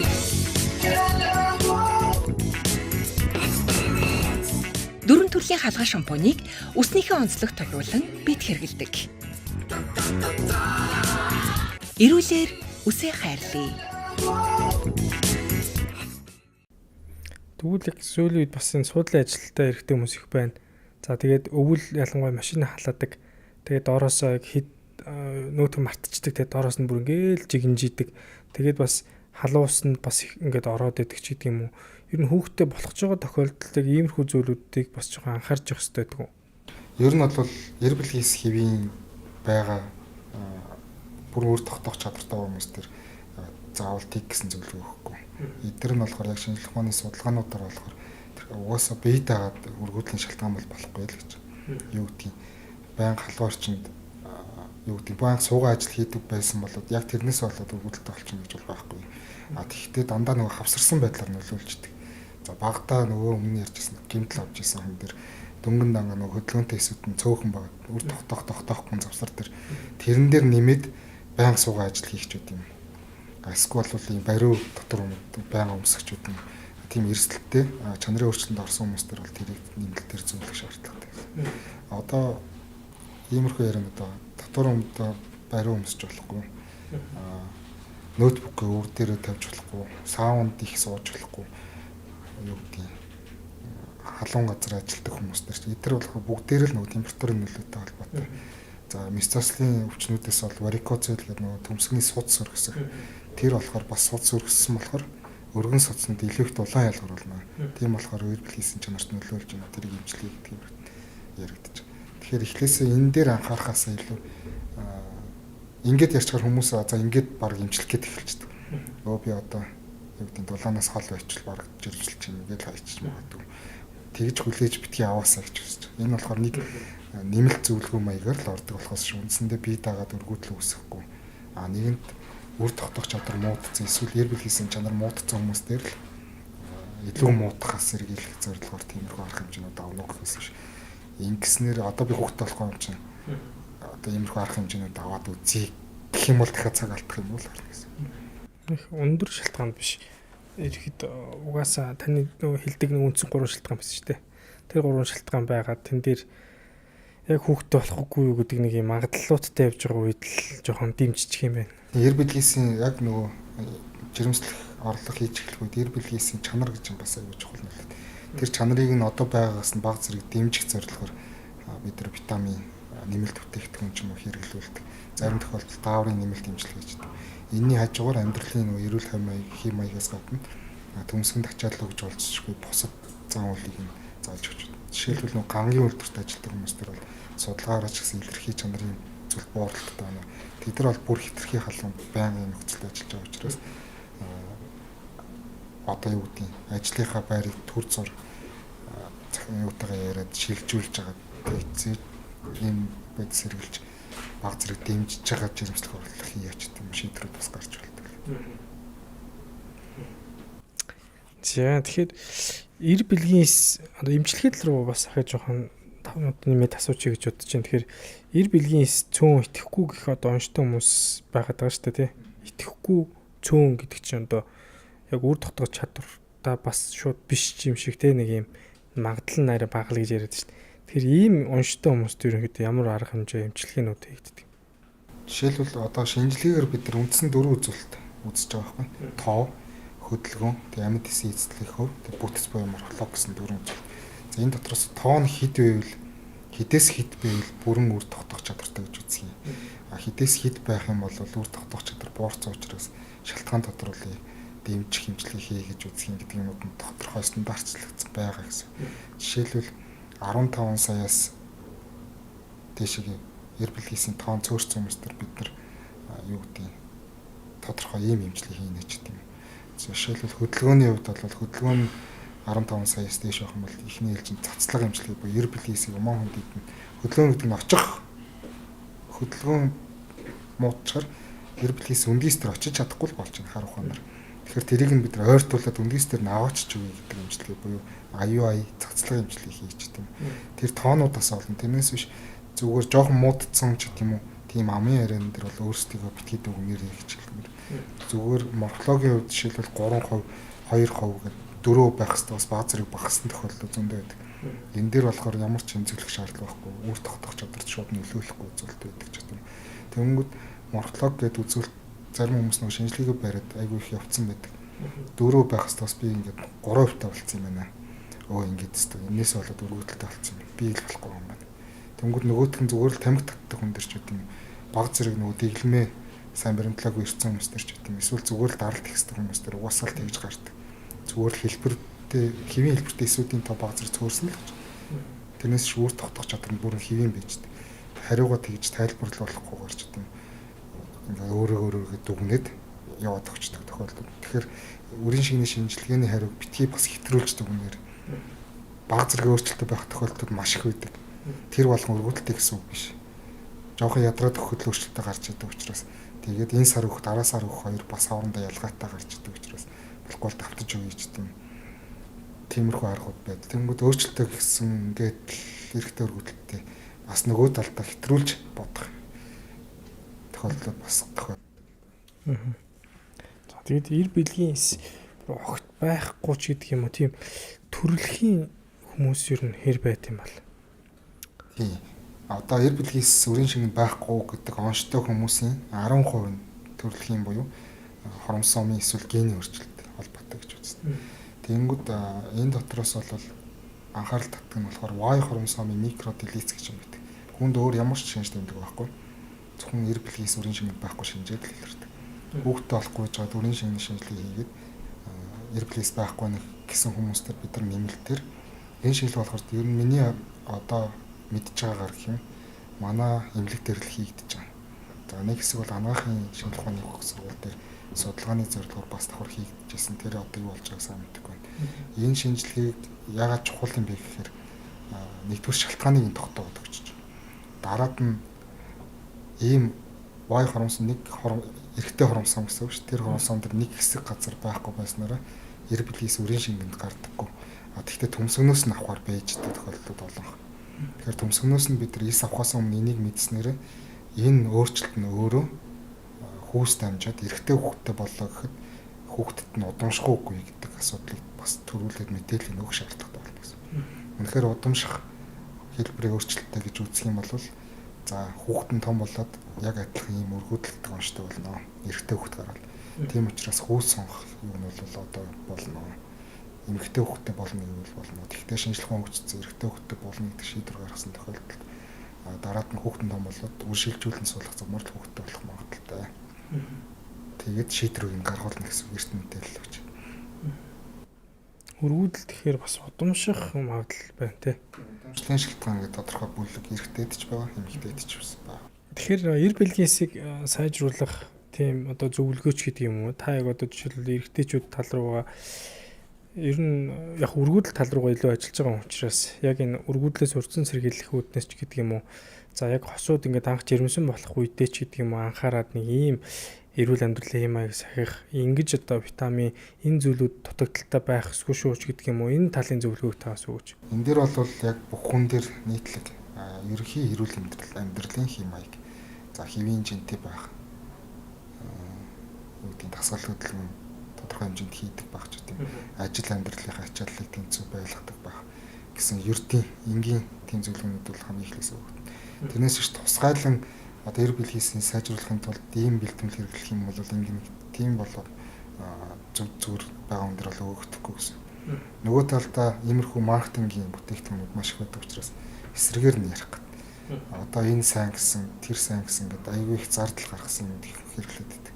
Тэдрэнд яг үндсэндээ олон жилийн судалгаа гаргаж тийм зайлшгүй хэрэглэх шаардлагатай. Хүний биед мэдээж муу биш байх л та. Зайлшгүй хэрэглэх шаардлагатай биш байдаг. Тэгмүү зайлшгүй хэрэглэх ёстой юмнууд нөх юм бол одоо баг хамгийн батлагдсан витамин D ч гэдэг юм. Хэвийн хэмжээнд байх нь ерөөхдөө бүхэл эрүүл мэндийн тогтолцооны өөрчлөлтүүдээс сэргийлж идэг. Эр бэлгээс өвч гэсэн витамин D бол хэвийн хэмжээнд байх хэрэгтэй гэж үздэг. Тийм учраас витамин D нэмэлтээр хэрэглэж болж байна.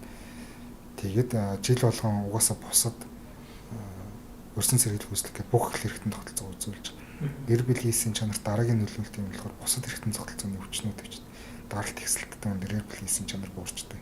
Сахартай өндөр буурдаг ч гэдэг. БЦ вирус идэвхжих үед эргэлтийн чанар өөрчлөгдөн ч гэдэг. Тэгэхээр тэр бусад эргэтэн эрүүл байх тал дээр ер нь илүү анхаарах хэрэгтэй гэж л хэлмээр. Ерөнхий биеийн эрүүл мэндийн үзүүлэлт бас яг өргөдлөлөөр бас нөлөөлөх магадлал байна шүү дээ. Тийм нөлөөлнө. Энэ болохоор нэг нөлөөлөх бүр том хүчин зүйл юм болж байгаа гэсэн. Тэрийг нь бас давхар өөр хэмжтэй хамтарч тэр даралтыг нь хэвийн хэмжээнд байлгасны дараа чинь гэсэн юм гэдэг тиймэрхүү тохиолдлууд гардаг.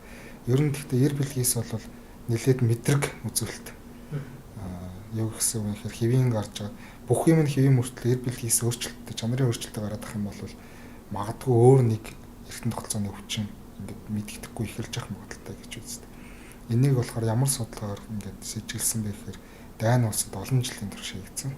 Эр бэлгээс чанар нь тухайн үедээ өөрчлөлтөд гарч исэн хүмүүсийг бүр олон жилийн дараа нас барсан насаар нь тэр үлзэн амьдралд өвчсөн өвчнөөр нь ангилаад харьцуулж үзсэн.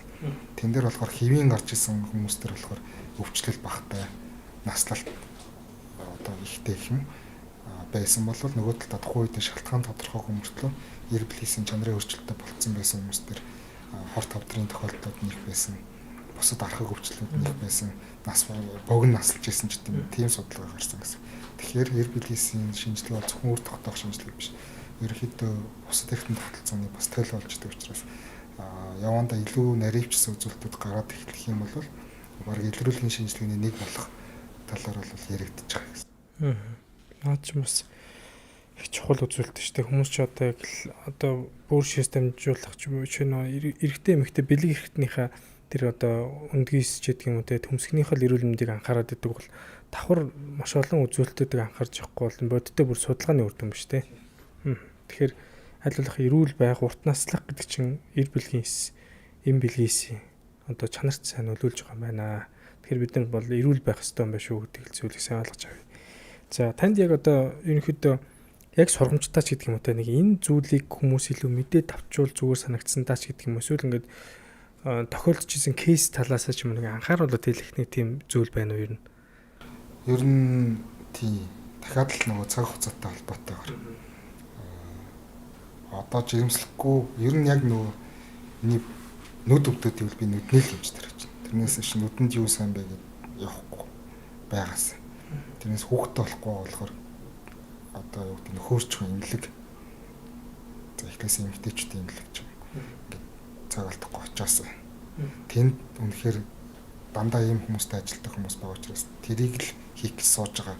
Тэрийг л хийх гэж сурсан хүмүүс байгаа гэсэн. Тэгэхгүй Facebook дээрээс нэг юм битгий олж уншаад тэрийг дагаасаа ч гэдэг юм гэж хүснээр. Яа тэгэхээр тэр нь бол тухайн хүнд үйлчлсэн байж болно. Өөрт нь аяг сэтгэлд төрүүлсэн байж болдог. Жишээлбэл би энийг угаад ингэж жирэмслсэн. Яг тэр хүн жирэмслэх нөхцөл нь бүрдсэн байж байгаа тэрийг угахдаа зэрэгцсэн байж болно. Тэр хүн болохоор тэрийг хамгийн сайн гэдэгт бол итгэцэн байгаа шүү дээ. Тэнгүүд энийг юу ч гэсэн угаад үзье гэдэг ингээд явдаг. За залуу хүмүүс төр бол яг хав ингээд цаг хугацаа харьцан гайг учраас ингээд явж байгаа зав болохгүй л ирдэг. Тэнгүүд нөгөө цаг хугацаа тоологдоод эхлэхчээс хойш наснд бол тиймэрхүү юм хөөцөлтөж цаг хугацаа битгий алдаасаа л гэж хэлмээр. Гол нь цаг хугацаа гэдэг зүйл чинь одоо маш чухал. Ерөөсө цаг хугацаа тал уралдах юм шүү дээ, тэ. Тэгэхээр ер нь өргүүдл одоо та яг энэ салбар руу ажиллаж байгаа хүний сүүлийн үед ингээд тань дээр ирж үйлчлүүлж байгаа хүмүүсийн тоо ерөнхийдөө хараадахаар илүү сайн ингээд мэдээлэл сайтай хүмүүс ер нь хэр ирж гин. Тэгээд ер нь ингээд өргүүдл Монголд ер нь таны харж байгаагаар ер нь их нэмэгдээд байх шиг байна уу? Эсвэл ер нь бусад улс орнтой адилхан л тоотой явж байгаа юм Монгол улсын хувьд? Тийм Монгол улсад хийгдсэн судалгаар бол нэг 7%, за магадгүй 10 хүртэл байх боломжтой гэсэн албан ёсны нэг судалгаа байна. Энэ нь болохоор олон улстай харьцуулах юм бол харьцангуй дундаж төвшөнд. За нэмэгдэж гин гэдэг хандлагыг бол бид нар бол анзаарах хугацаа бас болов гэж магадгүй. Нэмэгдэж гин гэж бол хэлэх үндэслэл бол одоо байхгүй гэсэн. Харьцангуй одоо яг энэ талын судалгаа шинжилгээрээ залуу явж гин гэсэн үг шүү дээ. Олон жил хийгдээгүй. Тийм. Яг сүүлийн үед хийгээд өмнөхтэйгээ харьцуулаад за нэмэгдэх хандлагатай юм гэдэг тийм судалгаа дата байхгүй учраас одоогор бол өргүүдлийн төвшин олон улстай адилхан байна. Нэмэгдэж гин гэж хэлэх юм бол байхгүй байна л гэж хэлсэн. Би тэгээд өмнө нэг яг бас нэг нарийн мэржил эмч байсан юм аа. Тэгээд яг ихэнх гэдгийг нь сайн санахгүй байна. Би яг тухайн үед сонсож байгаа нэг подкаст илүү нэвтрүүлгэл үзэж байгаад сонсож ирсэн. Тэгсэн чи тэн дээр ингэж ярьсан байл л дээ. Нэг юм судалгаал ярьж байгаа шиг үлээ. 1950-ад оны үед одоо Монгол одоо эрэгтэй хүмүүсийн эр бэлгийн эсийн тоол их илүү өндөр байсан юм байна л да. Тэгээ харин одоо сүүлд хийгдсэн тэр одоо судалгаан дээрээс харахад эсийн тоон улам буураад байгаа ч гэдэг юм уу. Нэг орчин үеийн амьдралын хэм маяг, энэ буруу амьдралын хэм маяг те эдэж удаж байгаа энэ одоо зүйлүүдтэй холбоотой буураад байгаа.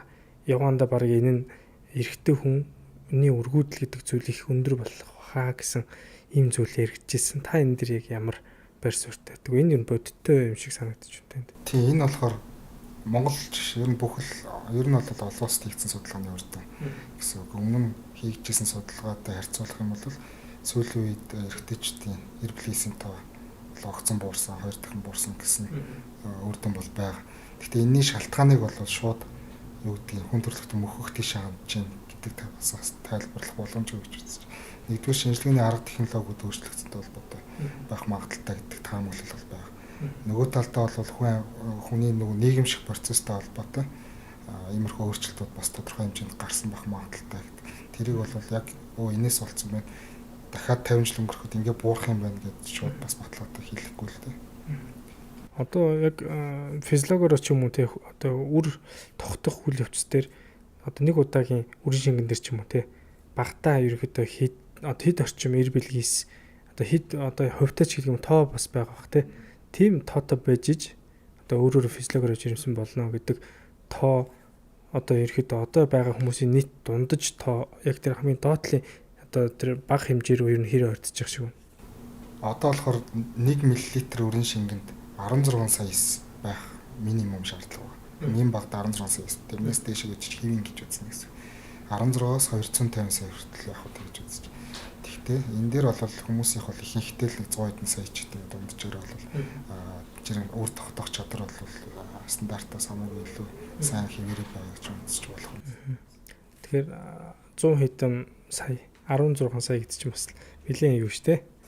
Зайтай шүү. Тэгэх юм бол тухайн хүний л оншиг тавих бодлогод хийгдэж байна. Тэрнээс таных 14 сая болцсон байна.